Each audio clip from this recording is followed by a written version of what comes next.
السلام علیکم دوستانو زموږ زده کوو دوستانو kinds of verb د فعل ډولونه په هغو کې له موږ سره دی او زموږ نن څلورم درس دی Modal auxiliary verbs دا څه شی دی؟ دا د څه شي لپاره کارول کیږي؟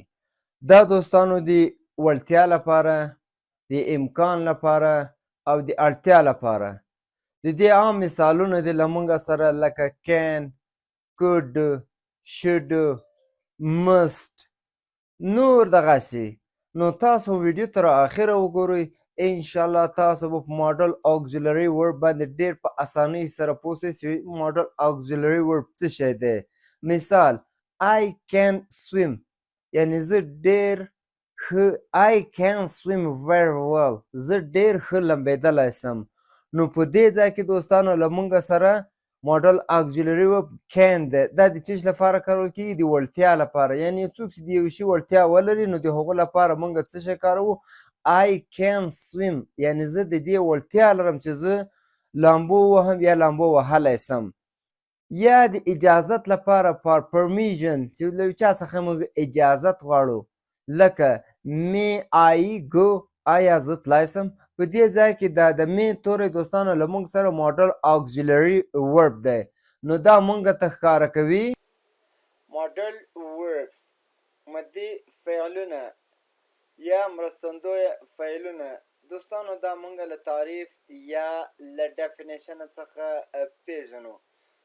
د دې تعریف یا ډیفینیشن دی Modal verbs are special group of helping verbs that express ability, possibility, permission, necessity, advice or certainty.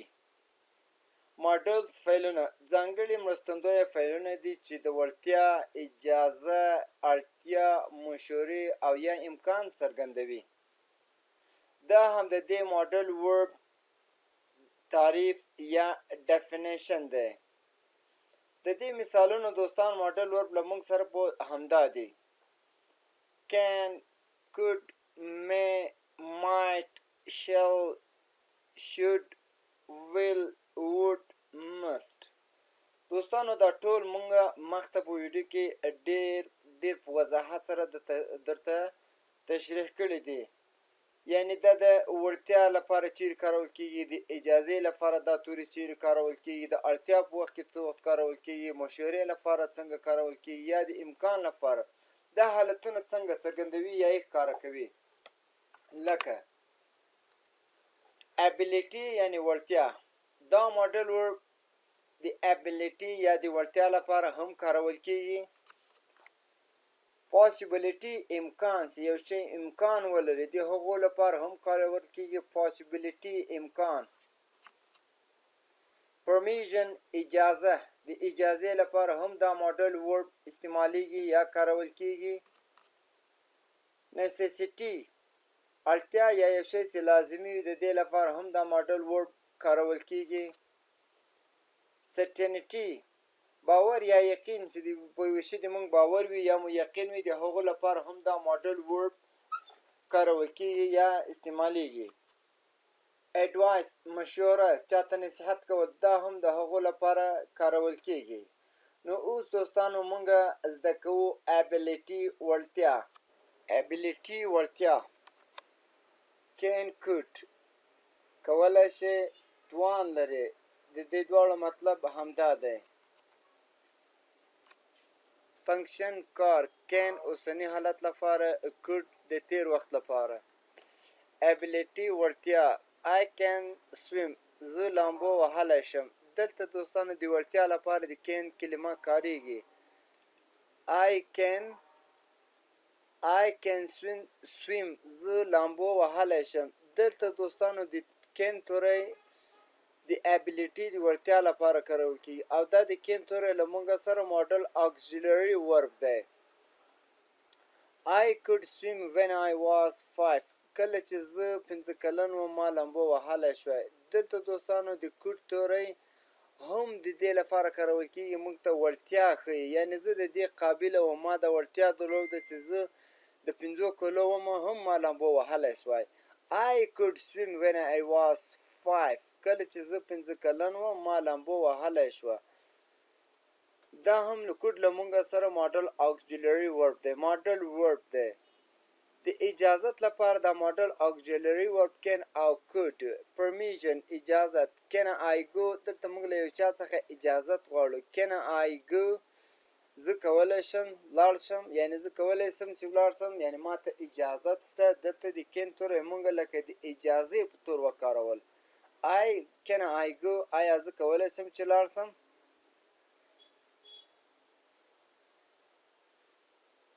could I go please. could I go please د دواړه مطلب یو دی. مهرباني زه کولی شم چې لاړ شم.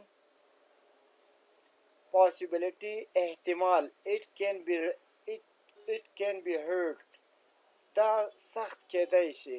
it can be heard دا سخت کېدای شي. it could be heard دا شاید سخت وي. it could be heard دا شاید سخت وي. دې نور مثالونه دي. وړتیا ability. I can swim very well زه ډېر ښه لامبو وهلی شم. I can swim very well زه ډېره ښه لامبو وهلی شم. can یعنی د وړتیا لپاره دلته لکه څنګه چې موږ په تعریف کې وایو چې د can توری او د could توری دا د وړتیا لپاره چې موږ د یوې شي وړتیا ولرو، قابلیت یې ولرو.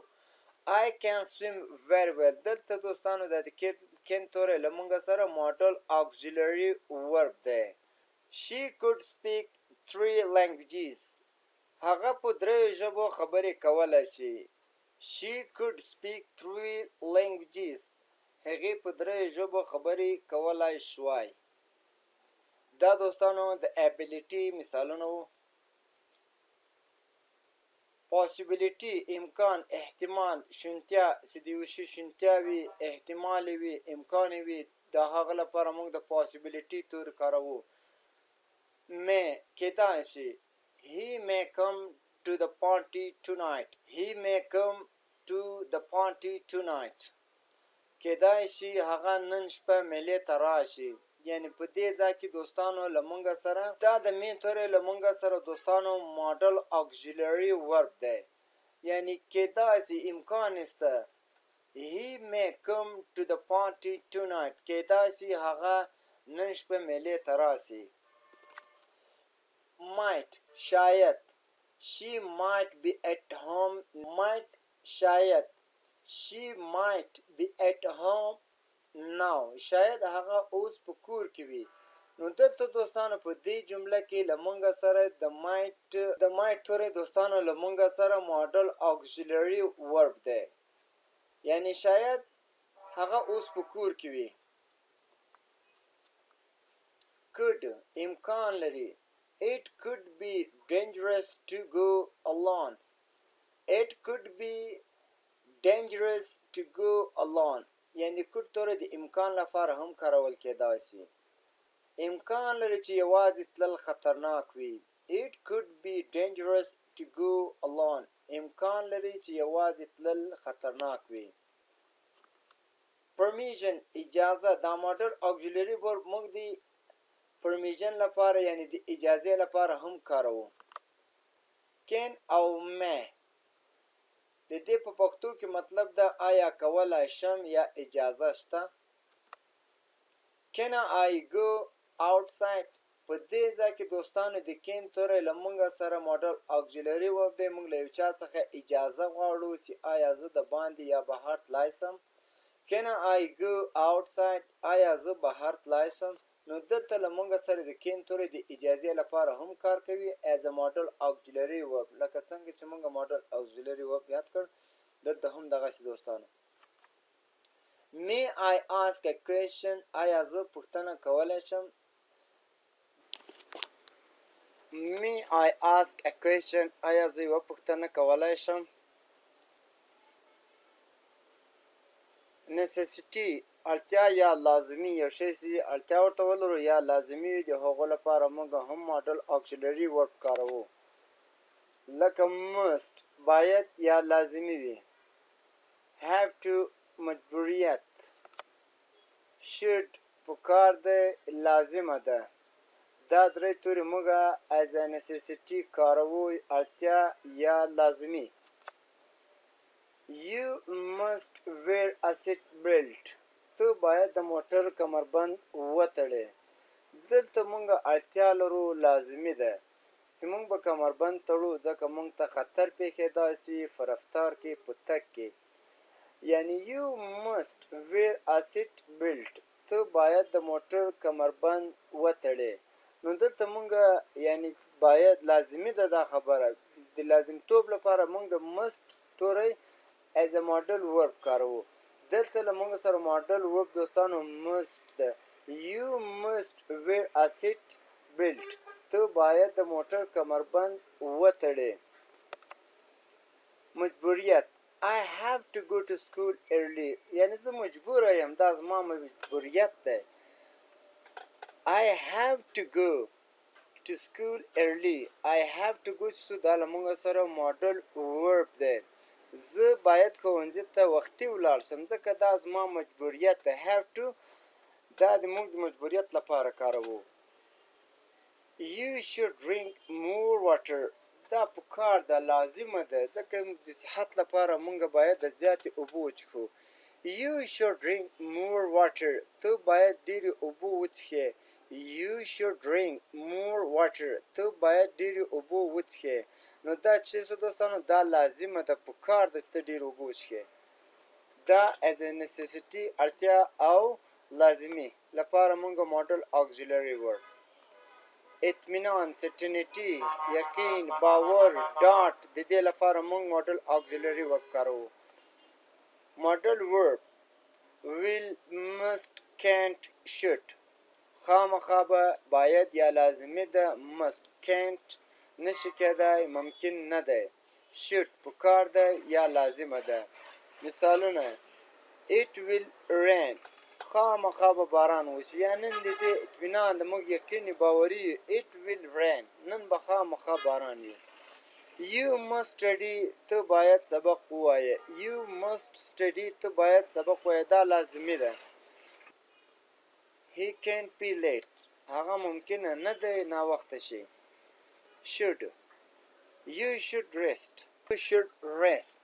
تا ته پکار دی چې آرام وکړې. یعنی دا هم یو لازمه خبر ده ځکه چې ته ډېر زیات ستړی شوی نو تا ته پکار دی چې ته آرام وکړې. You should rest. ته باید آرام وکړې.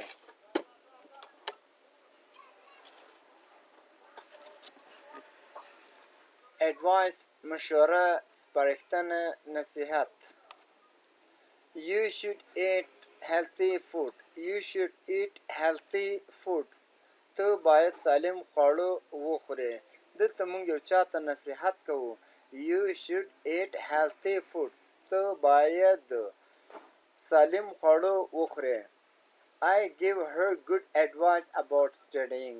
ما هغې ته د مطالعې په اړه ښه مشوره ورکړه. دوستانو دا و زموږ د نن ورځې درس. الله دې وکړي ستاسو د خوښ وړ وګرځېږي. زموږ له تاسو ستا یوه غوښتنه ده چې چینل د سره لایک، سبسکرایب او شیر کړئ.